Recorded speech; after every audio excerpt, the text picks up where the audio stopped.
All right, so I have to give you a little bit of credit for this. Yeah, we can overdub it later. Just I haven't had any crazy stories about. Oh wait, no, I do. I got robbed at gunpoint, mugged. Checking for me, but I ain't checking for them. No.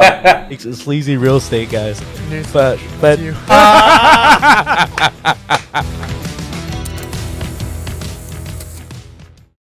all right, so another episode of the EP podcast here. I got my good buddy that came out all the way from Florida, Mikeavelli. How are you doing, my brother? I'm doing well, my guy.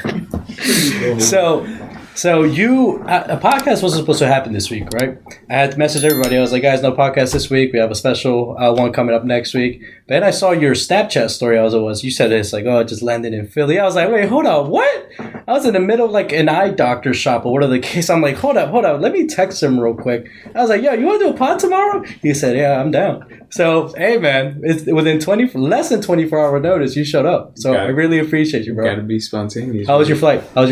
It was great. You know, I was eyes up, so it was fine. What did you take? I mean, not the drug. I mean, the flight. Well, what airline did you take? Frontier. How are they? You know, they are what they are.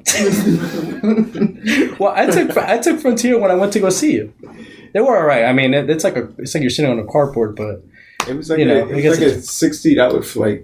You know, damn, bro, I got charged like 3 times that. My Jewish ass, I'm fine with the $60 flight.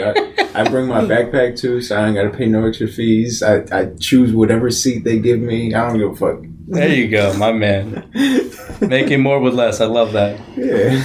So, it is. Mikey, you live now in Florida, but you aren't a original Floridian.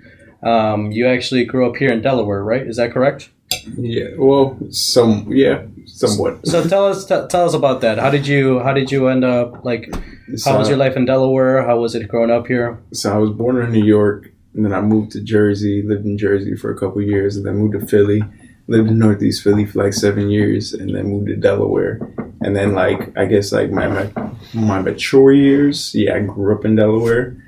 But the Delaware life was boring, as many people can attest to that. Where in New York were you born? I didn't know that. Brooklyn. Okay. I lived both in Queens and Manhattan. Nice. Mom and Dad were split, so I got to see a little bit of both. Nice.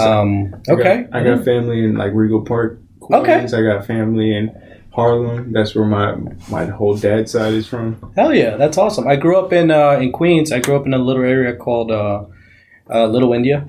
Nice. Little India, it's like around 74th Street and Broadway in Queens, not too far from Astoria. And when you look at it, it's like they have like a mini Times Square almost, but like their own version of like Little India and stuff like that. It's pretty cool. But so you ended up in Delaware, and you went to UD, as far as I know, right? How was that? It was good. It was great. What did you do at UD? Except for the student loan debt, but it was a great time. I studied environmental science. Okay. And that was my degree, but I did entrepreneurship. So you do entrepreneurship now, but you studied environmental science. Yeah. Or were you in some entrepreneurship program at UD? Yeah, I was also in in all the entrepreneurship clubs and stuff like that. Not in any specific entrepreneurship program, but completely always immersed in with everyone that was doing entrepreneurship at the time at that school. Okay. And also, of course, on my own ventures. Yeah, man. And we're going to tap into that as well. We're going to talk about your entrepreneurial journey, moving to Florida, what that life is like now, what has been so big for you over there and all that stuff. But let's take back the clock a little bit on how it is that we even know each other, right? Do you remember how it is that we met? I don't know how. I remember because I know I reached out to you. I think that's what happened. Well, you explain to me how okay. You remember it, and I'll explain how I remember it. Perfect. So I followed Mikey on Instagram for a few years, like a long time ago. And I was like, I like what he's posting, like the entrepreneur stuff, always doing business, always kicking it, doing cool stuff. And I was like, I want to be around people like this. So I hit him up. I was like, hey, man, I really like what you're doing. I really appreciate what you're sharing. It's really cool. Like always just like randomly responding to your stories, like with reaction emojis. And I was like, hey, we should go grab some lunch sometime. And you were fully for it. And I remember we ended up meeting at Tap House in Trolley Square. We grabbed lunch. We kicked it for a little bit. and we talked so much stuff. Like we were there for hours talking business, like funny, goofy stuff. Like, and we kind of just kicked off that. Do you remember that? No, of course. That is exactly how it happened. So I have no different story. But we had before the interactions we've had now, we had that one interaction. We never spoke like after that, not like that, but it's like, we were doing our own thing. And then we came in touch again after you moved to Florida. You told me you were moving to Florida. You said you didn't want to be around Delaware anymore. Not your deal. I get it. We all feel that way sometimes. And you moved to Florida, and we spoke again. How did we end up connecting again? Want to share a little bit of that? What do you mean? So like, what was it? We were in conversations in the DMs on Instagram and just kind of chatting it up, and then you hit me with I don't remember specifically what we were talking about, honestly. So we were having a conversation. You were like, you were just in Florida. You were like, hey man, you should come, right? And that's the one I'm referring to. Did I say something specific? It's the Frontier flight, ain't it? It's the Frontier flight. I'm a seller sometimes, so. No, you had told me, it's like, hey man, you should come out and kick it sometime. And then my second response to you was the flight ticket. You remember that? Yeah. Oh, okay. No, I thought you were saying that I said something specific, not that. No. Oh, okay, yeah, no. Your next response was literally like, the flight is booked, and I was extremely surprised. Oh yeah. Literally the very next message, I was like completely shocked. I was like, damn, it works fast. Yeah. I had family in Florida before, but I've never specifically went to Florida to kick it with friends. I was like, I had met you. I was like, yeah, I liked your vibe when I first met you. So I was like, why not? I'll end up in Florida for a few days. Ended up being a week. But I booked a flight. I'm in Florida. You picked me up in Tampa International. And we had a great time. Yeah. I was just looking for, some of the boys. Some people I know that would have a good time. Some people I know I could connect with. And you were, right there at the forefront of my mind for whatever reason, and it worked out. It was a great fucking time. It was one of the. I just think it's so funny. Our first connection was at a local bar, and then our next connection was in some state all the way down south of the country. And it's just funny how it works sometimes. Yeah, but everything works. And then it's supposed to work. And then you told Saeed to come too, right? Yeah. Shout out Saeed, man. Where's he at right now? The boy. Where's he at? In Philly. Is he sleeping? Yo, he might be. He might be. He falls asleep anywhere. Sorry, Saeed. I love you, my guy. No, Saeed is great, man. I remember Saeed taught me two things. One, how to pack tight, make the most out of a small luggage. And two, how to fall asleep literally anywhere. So dude can literally just take a nap literally everywhere he goes. And it is so funny though, because he'll hype up, like, yo, let's go do this, and then be like knocked and tapped out. He's done that so many times. Just to put it in perspective, he fell asleep in the ocean while we're at the beach. Oh, I forgot about that. Just to put it in perspective. Was that while I was like, I don't know how many feet deep with your jersey on and playing Bad Buddy? No, that was before. It was like 4 o'clock in the afternoon when me, you, and my girl was out there chilling. Remember, and he was just sitting there on like the front of the beach, just like rocking with the waves. Oh my God. Dude just goes with the flow, man. I love you, Saeed. I'm sorry. No, it's all right, man. He's a great time. Dude, I escaped with him to what's that one strip of bars that we were at that one night? Which? Not strip of bars.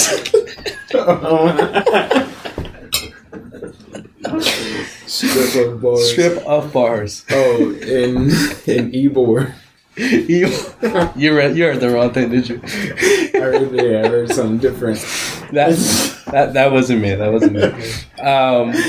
Because I remember you were with your girl, and I was with Saeed. And the first place that we were at, it was very chill. And I'm telling Saeed, man, bro, there's no way I'm gonna come out to Florida and I'm gonna just sit here and play foosball. Fuck that. So Saeed met up with his boys. And then they were about to head outside. I'm like, dog, you're taking me with me. There ain't no way I'm staying here. I'm like with this right now. And then we hit you with the, yo, bro, we're gonna go to the bar real quick, and we kind of just disappeared. And then I met a great spot by the name of Tangra. Yep. Tangra, man. Tangra is a great spot, man. Think of it's 3 floors of fun. Yeah. 3 floors of fun. 3 different DJs. A lot of great music, Spanish music, all the music that's hitting up. This great spot. What do you think of it? It's a great spot. nothing. Do you go out there often? Because I don't. Yeah, you don't really hit me as that kind of guy. It's like you're pretty like chill, just hang out at the beach or stuff like that. See, I try not to because then I get in trouble. But especially because my Jewish ass, I be trying to save money and not go out as much. So every time you go out nowadays, you spend fucking $200-$300. So I be like, you know what? Let me not go out. It's not that deep. I think I did a pretty good job of saving money when I was out there. No. Nah. But it's life is all about living, and you lived. It was a great fucking trip. Yeah, lived almost to the point of death. Actually, you experienced a lot. Yeah, came back Tampa different. I didn't have facial hair before I went to Tampa. I realized that after I was like, yo, something about this nigga changed. I turned him on to some different shit. I let him experience life. I freed him from his cage. I don't know. Oh man, well, you greeted me greatly at Tampa, and I'm very thankful for it. Can't wait to go back. But you're going back in August, so I'm very excited for that. Let's do it. But okay, so UD entrepreneurship, is that where your entrepreneurial journey started at UD? No. Okay, where did that start?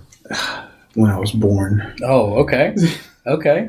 So tell me about that. No, I mean, I always was kind of like in that entrepreneurial spirit. Even when I was like growing up in Philly, I was like 7, 8. Pokemon was a big thing, right? Mm-hmm. Everybody knows Pokemon. I was one of those kids that had the book. For the values of all the Pokemon cards.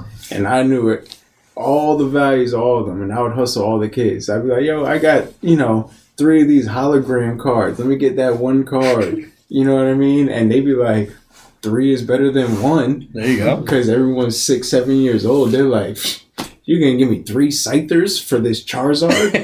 Hell yeah. How long did you do that for? I did that all throughout my childhood. Man. And even through middle school, high school, always had different hustles. I went to boarding school.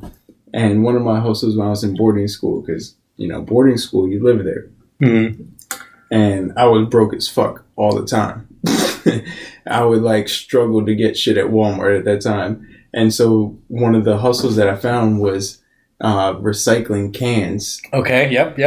And our school had this program. It was called Cans for Oysters, because we was on the river in the Chesapeake Bay. Mm-hmm. My school was in Virginia.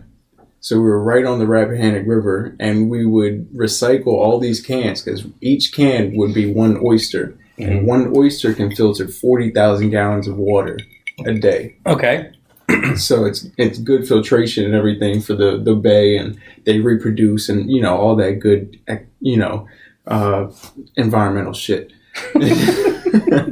And so we would have a big storage of aluminum cans. And I would go into the back some weekends and steal a bunch of the cans. Okay. Because they was already bagged up. They were just sitting there. Allegedly, right? Waiting for someone to take them. Okay. Whether it was the garbage man or not, I was the one that fortunately take them sometimes. Hey, man. You got to take the opportunity where you can get it. That. And then I would turn that money into things like buying snacks and selling them at the school. I'd have a big ass chest of snacks, and I would sell them to kids. Dude, that's. Did you ever get in trouble with the school for that? Because I've heard of stories like that before, and they don't like that kind of stuff. Yeah, of course, but you know, everything you keep it on the low. So you can't tell me I can't have snacks. I live here. You were the snack plug. You were the snack plug back in school, huh? Yeah, dude, I love that, man. So so you really did have some like entrepreneurial, like endeavors through like growing up as a kid. Always, again, back to Pokemon. Even during that time, Pokemon, like I had this little golf mat. I remember this was one of my entrepreneurial starts. I would charge kids around the entire neighborhood in Philly, be like, "Yo, $1, play me." Okay. Or $1 you could play against you, or you could play on it. You know what I mean? And do a whole little like mini golf course with them. So how did all those ambitions and endeavors transfer into as you got older? And, became the hustle just grows bigger. Okay. So from selling candies to, dealing with oysters and all that stuff, before you left to Florida, what did that translate to? Like, what activities were you doing that were a bigger scale? Oh, once I got into college, I started trying to, actually grow businesses. Mm-hmm. I stopped trying to hustle, and I started trying to grow businesses. And I got into network marketing, and that was really changed my world. Okay. Also, my uncle at the time put me on to Rich Dad, Poor Dad. Hell yeah. And that shifted my whole mindset from, hustle to building something that's going to last, and from being an employee to a business owner, so. You referred to the quadrants. Exactly. Of Rich Dad, right? Okay. Exactly. So that time frame changed everything. Because I met so many different people. I learned so many different things. I expanded my mindset. Jumped out of my comfort zone. It was just, it was a big growth time frame. Okay. So what businesses did you get into? What did you start out? What businesses were you contributing to? What was your role in them? What did it turn out to be afterwards? Are you able to disclose any of that, or? Yeah, they were just network marketing companies. A lot of them at the time, people were like, "Oh, these are pyramid schemes," and the same thing that everyone said. And they ended up. Some of them were pyramid schemes, but at the time, I felt like they weren't. Because I felt like there was some type of value. Maybe I was brainwashed or whatever the case may be, but I know that I did learn some good skills. Mm-hmm. At the end of the day, I feel like anyone that is in entrepreneurship should go through some type of learning environment like that, where you're running your own online business as well as trying to, recruit people and have people sell stuff and, the whole, I guess, pyramid of things. Right. Because that's how business works, period. Right. Yeah, because a lot of these skills, they transfer from one business to another, whether it's engaging with people, selling to them, upselling to them, working with others, et cetera, et cetera. And this was one of the places you were to learn that. Exactly. And it's like the very basis and easiest ways you can learn it, because a lot of times it costs, $50 to $100 a month. Mm-hmm. You get the entire platform, you get the entire business backing, you know what I mean? The education. Exactly. Yeah, exactly. You know what I mean? You get the entire, all that stuff together, so you can it cuts down the learning. That's awesome. And you get a whole, a whole grouping of people behind you to help you learn. Which makes it probably even easier. Yeah. Whereas some entrepreneurs, they have to learn themselves. And they have to start from literally zero, which makes it probably a lot harder. And you have to learn from your own mistakes, whereas you can learn through others' mistakes, kind of stuff like that. What's the one saying is, a smart man learns from mistakes, a wise man learns from the mistake of others. I think it's kind of how it goes. So it's faster to learn that way. Exactly. So those skills that you learned while you were doing network marketing, I know you eventually got into real estate. Was that your transition into real estate, or how did you transition into real estate? I guess everything is just a transition. Again, the hustle continues. Mm-hmm. Once one thing fails, you learn from it and you move on. Mm-hmm. And there's so many interests, especially at a young age, especially with the social media being so prevalent at the time. Mm-hmm. You know what I mean? The exposure, that's the word I was looking for. The exposure to social media and so many different people talking about so many different things and ways to make money. And as a hustler, all of them sounds good. So it's like, why not try all of them? Mm-hmm. So of course you just move into different things. And so eventually real estate just became one of the ones to me that was just, it Okay. made the most sense, especially in a longevity sense and money sense, just in every sense. Okay. The most millionaires, billionaires, period, are created through real estate. And who did you learn that from? Did someone walk you into that, or was it you read it through a book, or where did you learn that from? Rich Dad Poor Rich Dad, Dad, Poor Dad. or different podcasts at the time. Okay. People like Robert Kiyosaki, Mhm, who's the author of Rich Dad Poor Dad. Right. They all talk about real estate as being one of the most important vehicles to get to financial freedom Mm-hmm. or,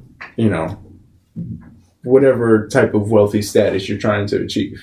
I don't know if this still holds true today, but I remember hearing that the most millionaires in the U.S. are made through real estate, right? I think, and that kind of makes sense, right? Because for like It's normally like sales or real estate. sales of real estate. So I mean, it's so easy when you think about like, okay, so for like $20,000, you could access a $100,000 asset or more, kind of stuff like that. So you could just imagine how that looks on the balance sheet, and it's with a personal balance sheet, your net worth, assets minus liability equals net worth, kind of thing. So the more you accumulate those, it kind of makes sense to become a millionaire that way.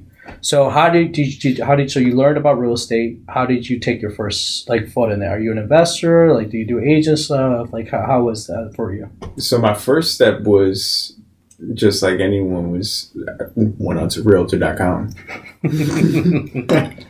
Realtor and Zillow, and I started looking at stuff, and I went to Bigger Pockets, and I started learning about everything, and then I became an agent for a little bit while I was in college. I took like a 6-week accelerated course, and I became an agent because I thought it was going to help me learn more about real estate and help me meet more investors and people that were doing things. And I realized I was just someone's bitch. Do you want to unpack that a little bit? As a real estate agent, I just felt like someone's bitch because I was doing whatever they wanted me to do and whenever they needed me to do, and there was never a sure sale. Mm-hmm. I would go through some clients for 2-3 months, showing them different properties and taking them here or there and spending all this time just for them to be like, you know what, I'm not even going to buy right now. Yeah. And I was like, you know what, this is not what I signed up for. This is not what I wanted.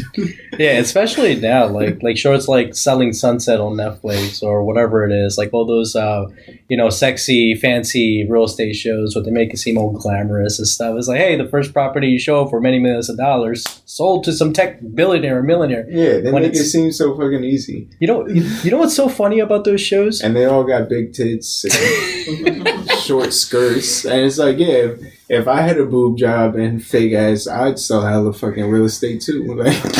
Here's my bone to pick with those shows, man. 90% of it is drama, and 10% of it they're selling real estate. Yeah, and the premises of the show is supposed to be real estate, which makes no sense. It's all reality TV. It just sells. It really is, man. So how was it about? Did you buy property? Did you end up buy? How did you go from an agent to saying, screw this, I'm not being someone's bitch, I'm doing my own thing? When did that happen? Well, the intent from the beginning was to learn about investing. Mm-hmm. And once I realized that being a real estate agent wasn't investing, I was like, all right, what's the next step? So I did the agent stuff for a while, and I paired with a property manager. Okay. And she had a bunch of properties, and she helped me rent out a bunch of properties and everything as well. So I got to see that aspect of it, and I got to see the aspect of selling it because she helped me sell some properties as well too. So she kind of took me under her wing and showed me a bunch of stuff. And I quickly realized that I definitely did not want to be a property manager because of how much work it took. And I mean, they make a solid percentage, 8 to 10%. But for the amount of work and paperwork that they have to do, it's definitely not worth it. Yeah. At a mass scale anyways. And then I started again to realize that I did not want to be a real estate agent. Mm-hmm.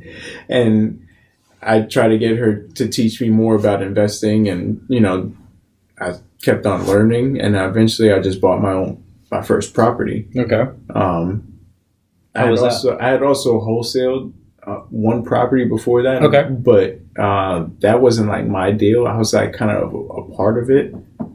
You know what I mean? I had a friend that was like doing stuff, and it was like, hey, like, you know, I've got this deal. Like, come to the office. Like, we're finalizing stuff today. Like, you know, so you can see how it goes. Oh, so did he just cut you in on the deal? No, he didn't cut me in on it, but you know, just exposure to. Okay, I see. Just seeing that firsthand happening behind the scenes kind of stuff. Exactly. Okay, so that's cool. You got to do a lot of like firsthand experiences before you eventually took the step yourself. So how was that? How was buying your first property? Walk us through that. It was awesome. You know, the main thing was I just wanted to move out. How old were you? I was 22, and because I was like living at home with my grandparents after college, and I was like, fuck this ain't the move. But I had always heard of house hacking, and so I was like, all right, I'm gonna make this my thing. So if nobody knows what house hacking is, it's pretty much where you kind of hack your rent exactly for your house, if that makes any sense. So you try to find ways to pay it off without you having to pay it. It goes back to one of Rich Dad's lessons, OPM, other people's money. Exactly. And so specifically, it's like, to put it like a scenario, it's like, say you have an $800 mortgage. You have 3 rooms. You rent out each 2 of the 3 rooms for $400 each. Now you have $800. It's covering your mortgage, and essentially you're living mortgage free. You're only covering utilities and stuff like that. Yep. And that's people take that even to a grander scale. That's why even like with houses, that's why people talk about multifamilies a lot, because it's even easier to house hack like that in some way. But I love it. I love multifamily investing. It's great stuff. So how was your experience? Exactly like what you're doing here. Yeah. So how was that your experience? So you went to house hacking after that at your own house. What was it like dealing with like the tenants in there, or like what was that experience like? Well, I went to boarding school, so and I went to college. So I've always lived with people, you know. So living with people wasn't a problem, you know. Okay. Everything was fine. Everyone paid, and you know, that was just how it went, and it was a cool experience. And once I felt like I needed to move out, I bought another house. There you go. You know, it was that time frame, because in every 2 years you're allowed to get a new home loan with a like less than 20% down payment. Okay. You can get a home loan for 20% down payment pretty much anytime you want, as long as you got a 20% down payment and your DTI's right. Yeah, debt to income. Yeah, ratio. Debt to income. Okay. So do you see you bought a second house? Was this your move into Florida, or what was happening? Yeah. Okay. So what led you to essentially make that decision? Say, all right, I'm leaving Delaware. I'm moving to Florida. The weather here. Okay. So you're not a fan of the cold? Fuck no. The weather here was the biggest determinant. I was like, all right, I want to move somewhere that is warmer, somewhere that is on a beach, and somewhere that I can afford. Okay. Because on a beach, most of the time, you're looking probably like $500 plus. Yeah. So in the area that I got, it was a little more building up. And I got somewhat of a deal. So I was like, you know what? Let's pull the trigger. Okay. I literally pulled the trigger on the first day it was on the market.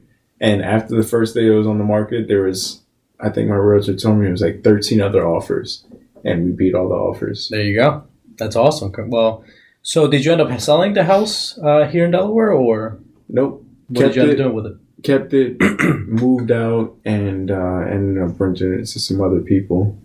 And then that went well for a while until recently this one guy moved out. His name is put this on blast because it's not paying me fucking rent right now. This just got dark real quick. Does anyone here know him? Nope. Oh, okay. And so, yeah, because he decided like 15 days into the month that he was just like, oh yeah, we're just gonna move out because we're having problems with the other person that's there, or whatever the case may be. And so They didn't pay their share of the deal. yeah. Okay, I see. Well, so have you ever considered getting a property manager? Yes, but I really don't feel like it's worth it. At least at a lower scale. Mm-hmm. If I have more than, I feel like if I have more than like 5, Mm-hmm. I don't know. Once I scale more, because I only have 2 right now. Yeah. You know what I mean? I'll figure it's it out once manageable right now. I'll figure it out once it goes along. But yeah, I feel like right now it's fairly manageable. You know, the people that I deal with are normally pretty good. Okay. You know, I never really have many problems.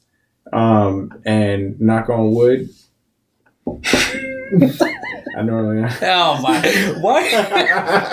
Why did I get a feeling you were gonna do that? Why did I get a feeling you were gonna do that shit? Jeez, That's man. normally where I knock. Oh my god. Okay. For the sake of the podcast. Did you really move to Florida just for the weather? Yes. Okay. So how? So you've been in Florida how long now? A year. A year. It just marked a year. I moved down there last February. Okay. Well, happy 1 year. Thank you. There you go. Thank you. How It's been a great year. How has moving to Florida been? Like, walk us through the lifestyle over there, what it's like, how different it is from Delaware. You know, it's so shitty. Every day, it's just like so gloomy and cold, and like I just wake up and I'm like, ugh, I wish I'm like next to a beach, and then I ride my bike to the beach. And I'm like, you know what? This isn't so bad. I hate you. Dude, you took us to this one beautiful beach. It was like a perfect way to start the day. Well, after I took a nap. You took what was that beach called? Do you remember? You always go to Fred Howard Park. Fred Howard Park. The one that's like a little peninsula. Dude, it's like an entrance to heaven. It's like all you see. You're on the road, and then you're in the horizon. It's just like all these palm trees, and to your left and right, it's just an infinity of water, clear water, and it's just beautiful. It's beautiful, man. I remember that, dude. I was on a high the moment you took me on that stuff.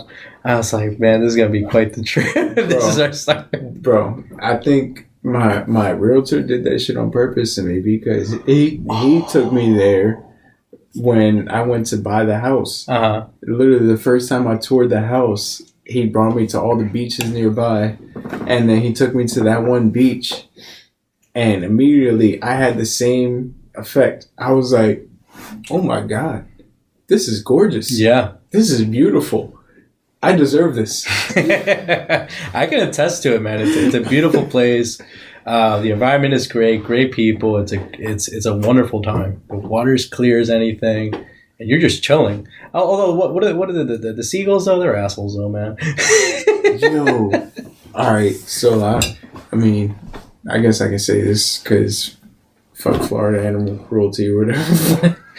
I was on that same beach this past summer, and I was a little tipsy, and I was with some friends, and the seagulls were incessantly trying to eat our food. Where's this going?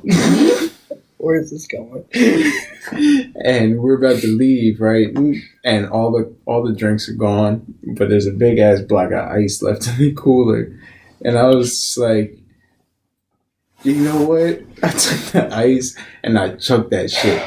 And I didn't pick any specific bird. You said y'all can all get it. I didn't pick any specific one of them, but it hit one of them, and he was like this on the ground, and that nigga couldn't fly, and everyone around us started getting mad as shit, and me and my boy were like, it's time to go, and by the time we got to our cars, the fucking people told the like whatever the cops was around there. And they came up to me, and they were like, did you throw ice at the bird, this, that, and the third? I was like, wasn't me. Yeah, with the shaggy. I was like, do you have proof? I was like, all you have is hearsay. I didn't do it. Jack, can you just make sure Peter's not pulling up right now to the house? I was like, I looked at my boy. I was like, did we do it? And he was like, nope. Oh, man. I was like, no. She was like, did you see anything? I was like, nope. She was like, I'm going to let you off with a warning. After like 20 minutes of her interrogating us, she was like, I'm going to let you off with a warning. I was like, all right. I walked away.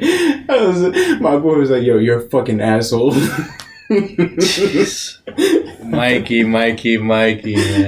I was like, bro, I didn't pick any one of them.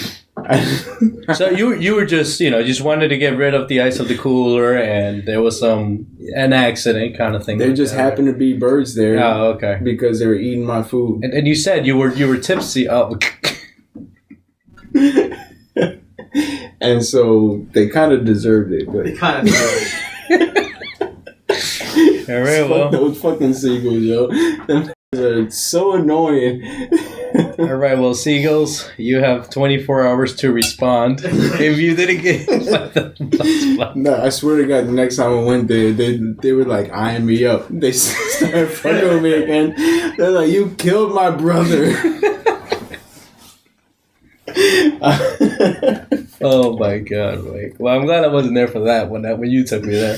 That would have been something. My boy was so embarrassed because he was with his girl and his 2 kids. Oh my God. Were you?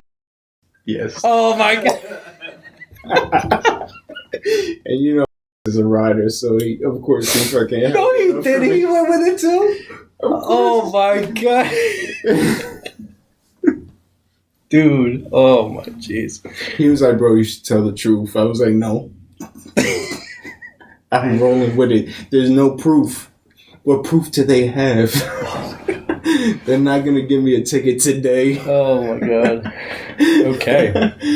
All right. Well, let's switch gears here a little bit. So you've been in Florida for a year now. You're clearly enjoying the life out there. If not taking them. So you do you do Airbnb out there, don't you? Yes. What's that like? Walk us through that. It's different. Okay. To say the least. It's a unique experience. How did you even get involved in that? Again, house hacking stuff.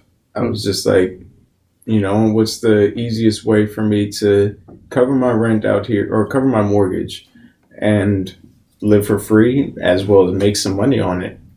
And that seemed like the most plausible situation because I feel like people that live out there permanently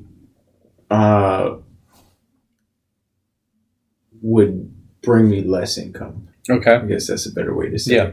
it. I'd make more from Airbnb because it's a vacation spot right next to the beach. Right. You know what I mean? Location. Exactly. So like, I can charge 100 to 150 a night for my Airbnb spot, and that's easy, and it goes pretty much every single night of the year. Man.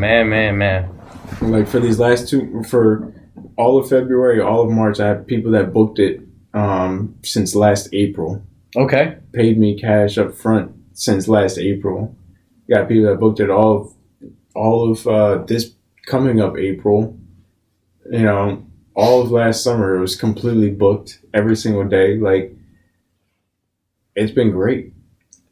Fortunately, again, knock on wood. Yeah. How is working with Airbnb?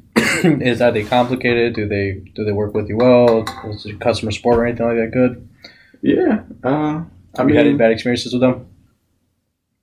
So I work with Airbnb and Verbo, VRBO. Mm-hmm. Actually, I stayed at a Virgo stay in Costa Rica. Did you? Only reason I knew about it was because you told me about it when we were down in Florida. Yeah. And sometimes it's cheaper to them. Yeah, they were great. Yeah, so how is it? Okay, so you said they've been great so far. Any problems or anything? Both of them are, pretty solid. They both get me, good bookings or whatever. Customer service is pretty solid. I've had a couple of problems. One time with Verbo, though, I was mad because I had these these guests that stayed, and it says in the thing that I lived there in the description, you know, and it's pretty obvious. You could see that I lived there, you know. And so there was these girls that ended up staying there. And I guess it was like during spring break or whatever. But I had left because I was like on vacation. I think I came back to Delaware. Mm-hmm. And they ended up drinking like all my expensive champagne because I forgot to lock my like closet door. And I had food in my refrigerator and my freezer. They like ate my flatbreads. And I messaged them about it, and I was like, why the fuck did you do this? And they was like, I don't know who did that. I'm like, bitch, you was the last one that was here. What do you mean? This shit was just here. She was like, I'm not saying we did or didn't do it, but I'm not paying for it. And I was like, the fuck you're not. They hit you with all you have is hearsay. Yeah, exactly. I was like, the fuck you're not. And I went through Airbnb, and they were like, well, you don't have it in your policy to not eat your food that's in your I was going to say, they don't cover flatbreads in Airbnb policy? Are you kidding me? And I was like, you motherfuckers are serious? Just because I didn't have it in the rules and regulations that they don't eat my shit, then you're not going to refund me? So I put it in the rules and regulations after that. I was like, don't eat any food. If you see any alcohol, don't drink nothing. Oh my god! So I was like, "Yo, like, how are you gonna debone me like that?" Yeah, like, and literally, like, I had some Moet in there. I had that Veuve Clicquot, whatever that shit's called, that French shit. Yeah, Veuve Clicquot. Yeah, it's good. That's how it's pronounced? The yellow label. Veuve Clicquot? Yeah, Veuve. Yeah. Okay, I had that shit. After a few sips, I'm pronouncing it the same way, so I don't blame you. That shit was gone. I never knew how to pronounce it, so thank you. Damn, if you're gonna have that out there, knowing that there's gonna be people out there at the same time, though. What? You're gonna have all that stuff out there? You know, I thought that there was. It's spring break. The girls are out. I thought that there was respectable people. Come on, man! Spring break, girls. Like, let's be honest here. I learned my lesson. There you go. Now everything got locks. Well, I like the layout. Even the AC's got locked. I swear to God, one time I came in and these motherfuckers had this shit at like 66, and my electric bill that month was $400. I was like, nah, this ain't happening. Did he cover the policy? And I came in too. Because I live there, you know, and it's like, oh, hey. And I'm like, damn, it's kind of cold in here. You know, I'm like, it's a lot colder than it normally is. It's a little chilly. Yeah. And I look at the AC and I'm like, these motherfuckers. And I'm not going to go back into the living room because that's where it is. I'm not going to go there and like change it while they're all like watching TV and shit. You know what I mean? Because that'd be even more rude. Mm-hmm. So then I had to wait until like after their stay or some shit like that, and I bolted that shit into the wall. I bolted a box in there, and I was like, nobody's touching this. And then people complained after. Some people wrote reviews. They're like, and he won't let us change the temperature? I was like, fuck it. I don't give a fuck. It's like you're the strict dad of the house that doesn't let anyone but him touch the thermostat. Yeah, I got a 4.6 review in average anyway, so fuck him. That's still good. That's still really good. Yeah, exactly. There you go. Know what I mean? Like, and people are gonna book my shit regardless. There you go. Hey, well, knock on wood. Oh my god. Okay, so Rose stayed in Delaware, goes into Florida, becomes Airbnb lad and Verbo, and you also are in the credit business. Yes, sir. How did that happen? And what is that? What is that like? What exactly do you do in that? So, one of my other entrepreneurial businesses before credit repair was we had a transportation business. Oh, right. Yeah. And so we had that transportation business for like 5 or 6 years, and then COVID hit, and no one was going to school because that was our clients was we were transporting kids to and from school. So no one was going to school, so we weren't really making any money. And so I was sitting there, I was like, what's the next entrepreneurial idea? What's the next business? And I was like thinking of skills that I had, positive things. And I was like, you know what? I got good credit. So I was like, let me learn this credit repair shit. You know what I mean? And I started experimenting on my own credit and boosting my own credit. Started experimenting on some other people's credit.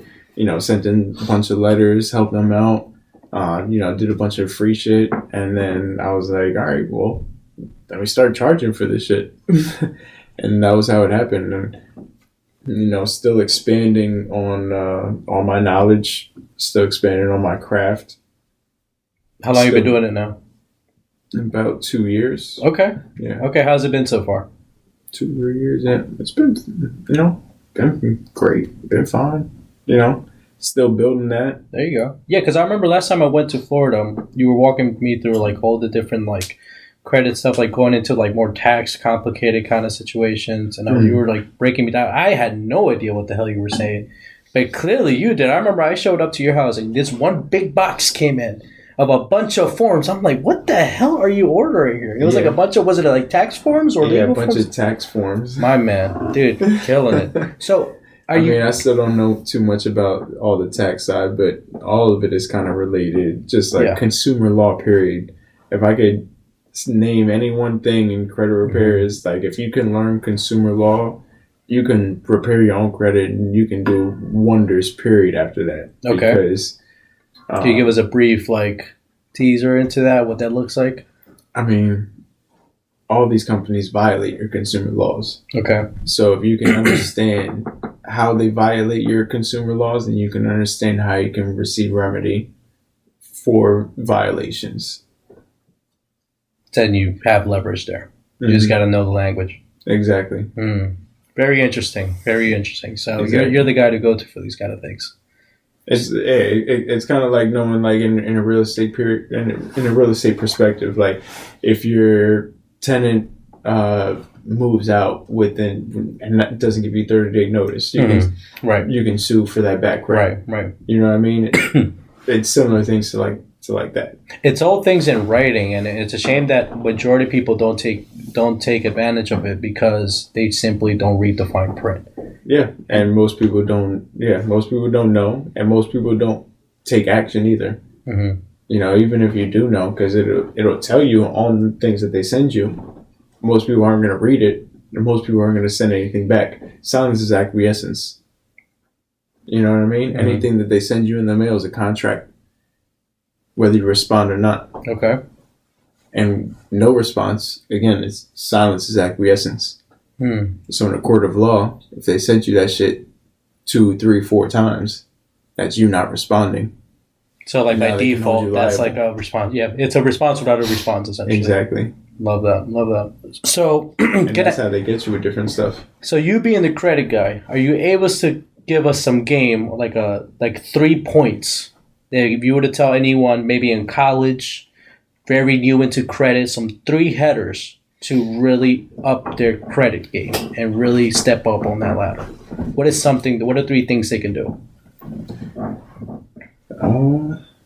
You can send me the invoice later. I would say one of the big things is most people don't even know to get your credit started is a secure credit card. So that's one thing. Second thing is if you can get an authorized user, like if you're a family member or a friend. Like for me, honestly, I had this one friend. Her name is Kinga. She was one of my best friends in college. Unfortunately, we don't speak that much anymore, and she had got married, and everyone does their own thing and moved to a different state. And so, stopped hanging out as much. But she put me onto my first credit card. Okay. She referred me to Discover, and that was what started my credit journey. So you can have someone like that refers you to a credit card or puts you on as an authorized user. I see. To build your credit to then get, accepted for more stuff. But if you don't have that luxury, then a good way to start is a secured card. So you can build your credit through a secured card. And if you don't know what a secured card is, Secured card is just like a debit card, but it gets reported to the bureaus as or let me rephrase that, to the reporting agencies as a credit card. Now, are those the ones where you give them a certain amount of money, and then that's essentially your credit limit, and it essentially cycles off of that? Correct. Okay, I see. And so what's your third one? So you gave us the secured credit. What is it called again? The secured card. Secured card, being an authorized user. Mm-hmm. And what's your third one? The third one would be. Or do they have, or should they give you a call for the third one? Yeah, you can always give me a call for the third one because I can help you out with the authorized user line. But anything helps, like if you can apply and you just randomly get a credit card, great. You know what I mean? But keep on expounding upon that. Some people think like one credit card, that's enough. Mm-hmm. In order to have great credit, in order to have like an 800 credit score, people don't know this, you have to have 7 to 10 positive accounts on your credit profile in order to get into the 800s with an age history of at least 5 years. Mm-hmm. So the more trade lines the more accounts that you have, the better. And the faster you start stacking them, the faster you'll get to that high credit score. So when you say faster you start stacking them, do you mean like, let me just get 7 to 10 cards in 1 year, or? Yeah, there was a time where when I didn't really understand it, and like I was in college and they were sending me a bunch of stuff, I was just stacking up on credit cards, honestly.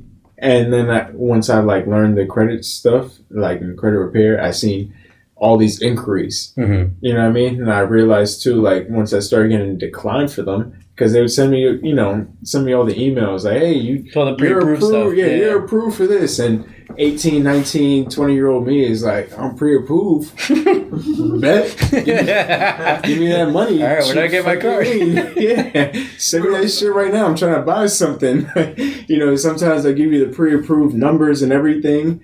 And I'm like, yo, I'm trying to get these bonus miles right now. I hear that. Dude, I just got into the miles thing now, the point system. I babied into the Chase Sapphire Preferred. Mm-hmm. Like very intro to point, stuff like that. I was always like the cashback kind of guy. So now I'm on that one just to try to, because I'm traveling more. So I figured if I could essentially get my travel taken care of, that's one less thing. What's one more thing I'm getting for less? Chase Sapphire is great. It really becomes a strategy thing after a certain number of credit cards. Because at first, all I remember is to be like, all right, well, I'm using this card for gas. I'm using this card for a restaurant. I'm using this card for at the bar. And it's like, why are you using all these different cards when you can use this one and get like the same amount or double the points? So now it's like, I think let's see. So Chase Sapphire Preferred had a sign-on bonus. I think it was 60,000 points for if you spend $4,000 in the first 3 months. Mm-hmm. I thought that's super easy. I have the EPEX trip coming up, so I got to book the place. That's a few $1,000s, and then you got tuition too that you got to pay for. So just put it on the card, and now there's expenses that you already had, but now I'm getting $750 value in points in travel miles, whatever it is, now for essentially free. And also, there's ways to manufacture spend that to get those points. Say again? I said there's also ways to manufacture spend those to get points. What do you mean by that? So manufacturer spending is kind of where you use your credit cards to just get the points, and you kind of get refunded in different ways. So like you can, one of the manufacturer spending hacks, I'll give you a hack. Okay.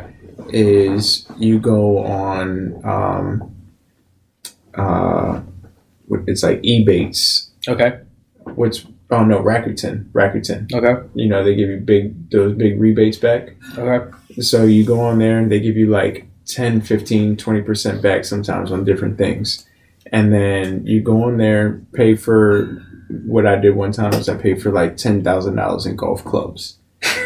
and racked up my fucking, my points and everything. Yeah. And got my bonus and everything. And you spend that money on the golf clubs, and then you put a little bit of it on the debit card. And then when you go back into the store, you request all the money back on the debit card. Okay. Since both of them are on file, you can request it back onto the debit card. And so now the money's on the debit card, you pay off the credit card. Now you got the points. It's strategy. Strategy. And not just strategy, but also know a guy. Know a Mikey, eh? There you go, man. Jeez. That's good stuff, man. I got to get more in contact with you about this stuff. Now that I'm more in that kind of field, and I'm out of kind of the cashback game now. Well, I'm still in it, but now I'm more focusing on, more, not lifestyle, but like getting advantage of other stuff. There's always little hacks. Yeah. So, okay. So, Mr. Entrepreneur, since little kid from snacks to oysters to literally house hacking to being a real estate agent to then shadowing property managers, eventually becoming a real estate investor himself. I mean, the list goes on, man. What has been your biggest takeaway so far? I got stories. With all of these stories, what has been your biggest takeaway so far? My biggest takeaway? In what sense? In the sense of, like, what has been, for meeting all these people, learning all these lessons, what has been the most valuable lesson to you?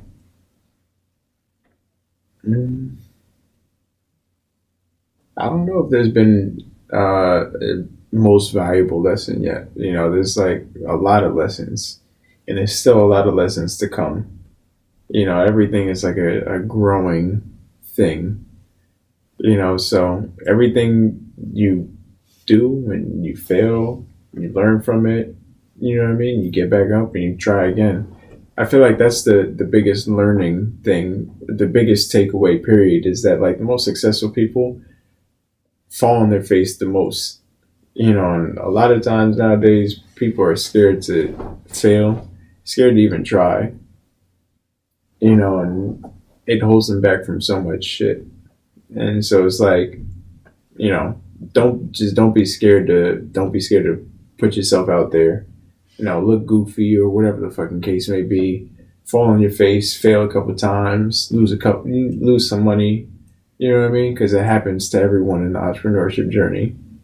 But the goal is to, be at that position or, have that entrepreneurship lifestyle, I guess, or, become a business owner, whatever the case may be.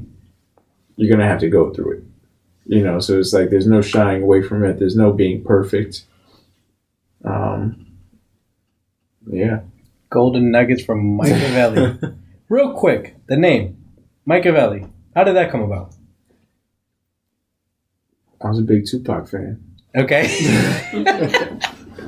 Does anyone here get that reference? Yes. Do you get the reference? Okay. Can you explain that to us? Mikeavelli. Is it how is it Tupac related? That was his alias. That was his alias. Okay. Yeah. I was a big Tupac fan. Like one day too, I was in boarding school, and I was like, "Yo, this was when Instagram first came out. I was like, I need a cool ass fucking Instagram name." Back when I had like 20 followers. And I found Mikeavelli and I was like, yo, this shit's tough. And it just stuck with me and I just kept it rocking ever since. And it was cool as fuck because like there was times too, like in college where like people really knew me as Mikeavelli. And I was like, whoa, this is different. Like I never thought that it would like ever, be like this. But you were building a personal brand without even knowing it. Yeah, exactly. It was cool as fuck. So that was just the name that I chose, and I feel like it's a solid staple. It is. I love it. Now, I do have one selfish question. Because what a lot of people don't know here is, some people do, but not everyone, is that you had your own podcast. Yeah, for a little bit. You had your own podcast. So, I started this podcast about maybe 3 months and some change ago. It feels like it's been longer, honestly. It feels that way too. Do you have any advice for us? Like, from your experiences, what do you recommend? Like, what to avoid, how to go about guests, whatever it is. I think you're doing a great job. I like everything you're doing. I love the audience aspect. You got the cameras, maybe just more cameras or like higher quality cameras. Yeah. We got to get all your angles, man. Exactly. I'm a good looking motherfucker. Oh my God. So no, but like you're doing a great job, bro. And you'll keep on improving. And the guests that you'll have will keep on, getting better and better and better. And that's all it is. Everything is one step at a time. Yeah, I hear that, man. I really appreciate that. Build from every episode. Okay. All right. And for those that know that watch the podcast, we typically have an audience in the background of a few people, and we try to get them engaged and see if they have any questions or anything like that. So I'm going to switch it over to you guys. Does anyone have any questions they want to ask Mikey by any chance? Will it be anything finance related, Florida related, hopefully not Seagull related? But any questions? Yeah, we could take a couple here. Too. But it was a funny story that I wanted to share. It was something. We don't know if it's true or not, but we'll. All right. So, anyone, any questions? Anything on credit report, on credit, anything, finances, Airbnbs, or anything like that? Jack, anything? No. I got a question. Okay. What's up? So, regarding the point of being an authorized user on someone else's card. So you said to get an 800 score, you need at least 7 to 10 years, 10 cards, and about 5 years of credit. So if you join someone's card as an authorized user, does that automatically place you at the same lifespan of them? That's a great question. I'm going to repeat the question just so that Mike could catch it on here.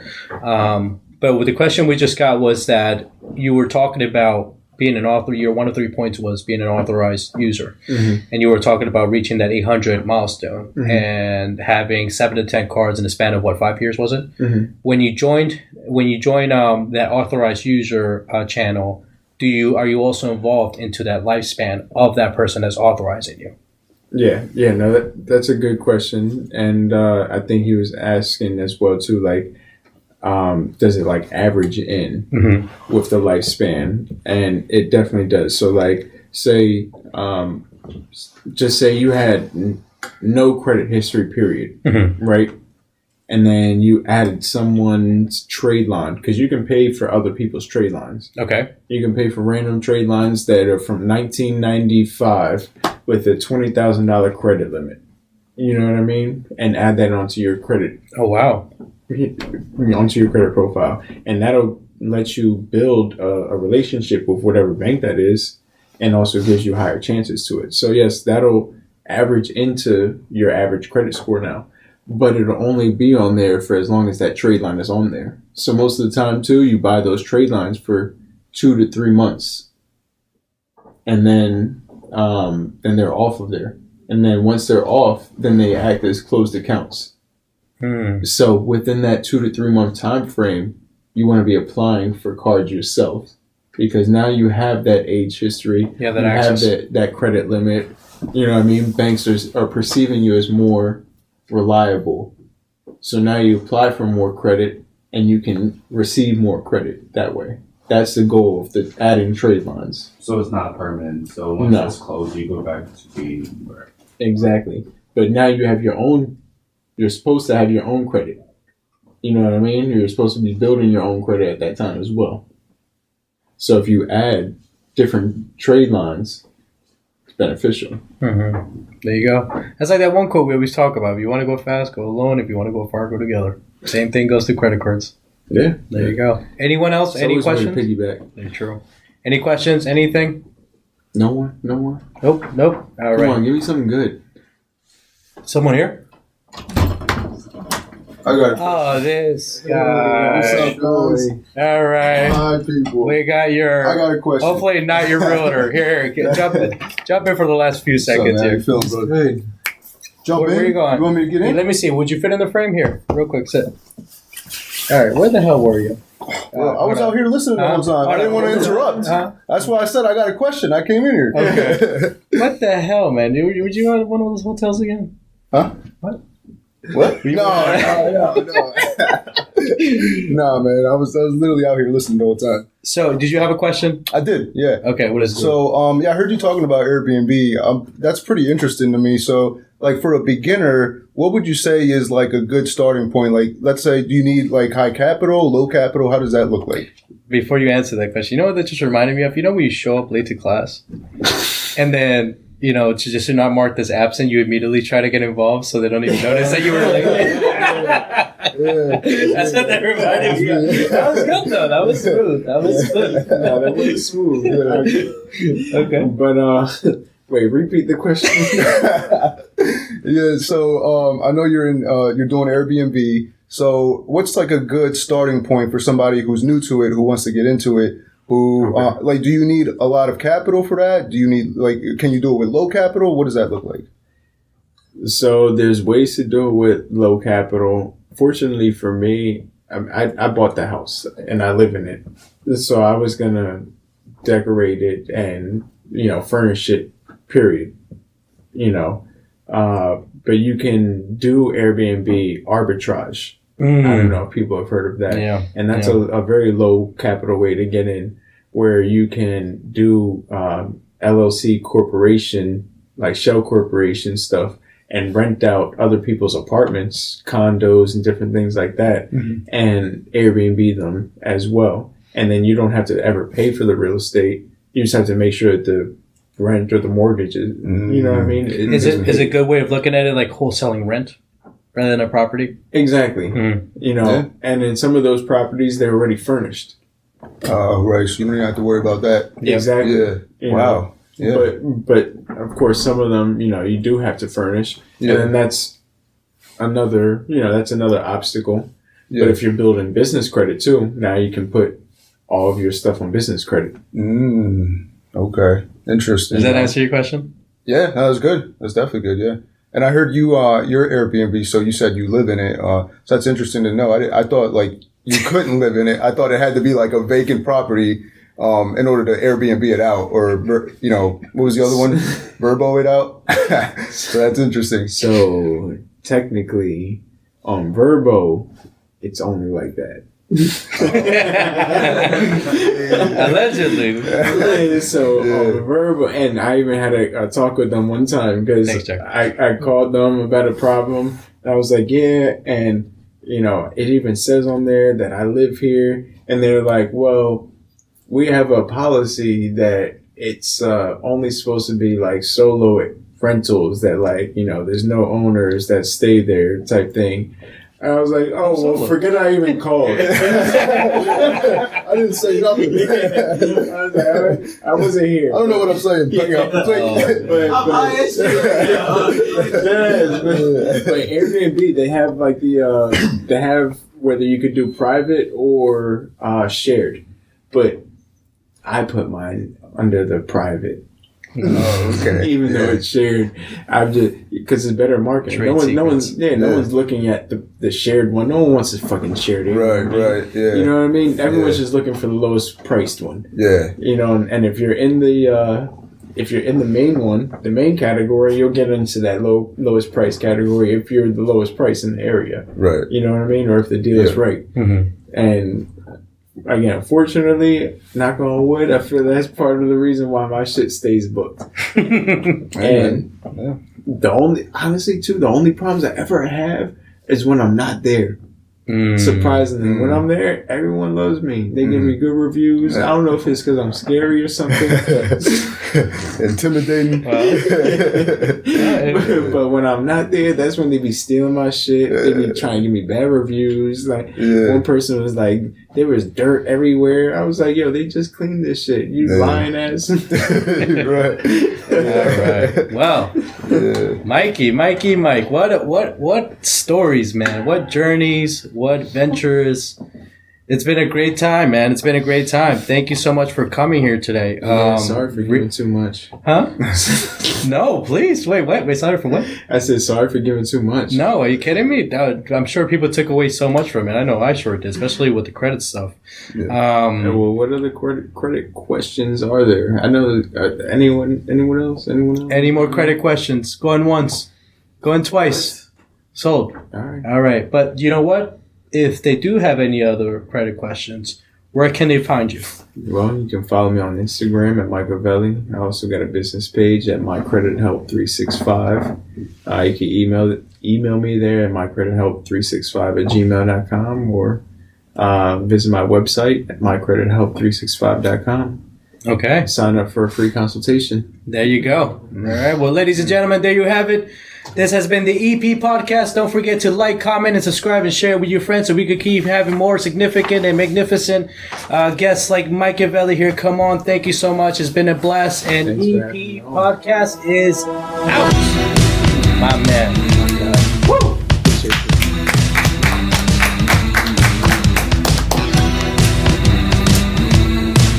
That would have been a good closeout shot, Jack. Like the camera just falling. Yeah, I'll wrap the new tripod next episode. The tripod is messed up.